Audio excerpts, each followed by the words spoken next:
This is the first video, part 1, related to the joining of sentences. We'll discuss certain conjunctions, and those conjunctions also discuss which we have to avoid.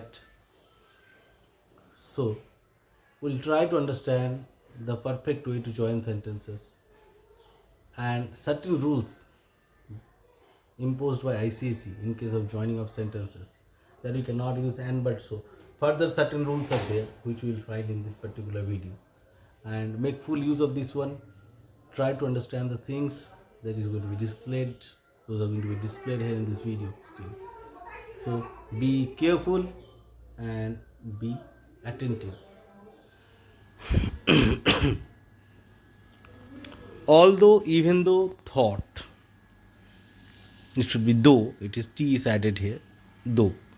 It may be at the beginning of the sentence or joining in the sentence in the middle. Example: although he studied, he failed the quiz. Although it was raining, we went for a walk. He failed the quiz, although he studied. He went for a walk, although it was raining. So this is the option that you can use while joining. Even though is used to add more emphasis. Even though it was raining.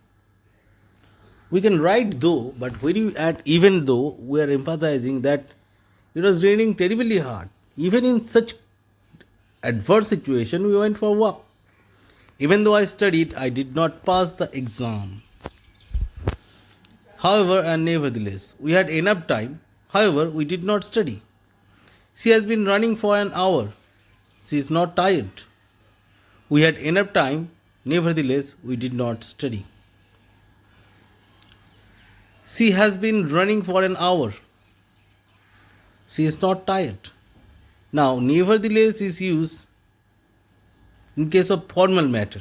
That means it is more formal than however. So, nevertheless is more formal than however. So, we have started sentence joining. We have seen the first part, an introductory part, few of the common things that we have to make list of it. That is set 1. Set 1 is all the WH. Whenever we use WH, that will form complex sentence. And when we are going to use other conjunction, other subordinating conjunction,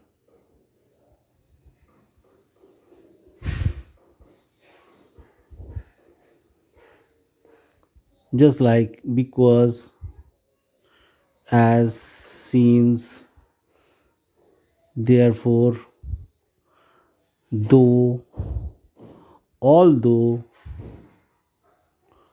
even though, still, until, then, and many, and so on. So, we first reference is going to be WH. If we can join using WH, that could be very good.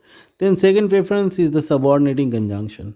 And try to make the sentences complex. Instead of making it compound, compound is totally discarded. Simple, that should be the last choice. So this is the introductory one. So I will not go that intensively deep into this particular one, because each topic requires a separate introduction and detailing. So first we should try join using all the WH. Then we go for all these things. If this does not work, then you have to go for others. But keep it in mind, don't immediately make your sentence a simple one. When all the options fail, that time only we should think about making the sentence simple. Otherwise, go for complex sentence. Keep it in mind, simple sentences are the hardest one to make, while the complex sentences are the easiest one to make. Okay, but one more thing, never think about compound sentence.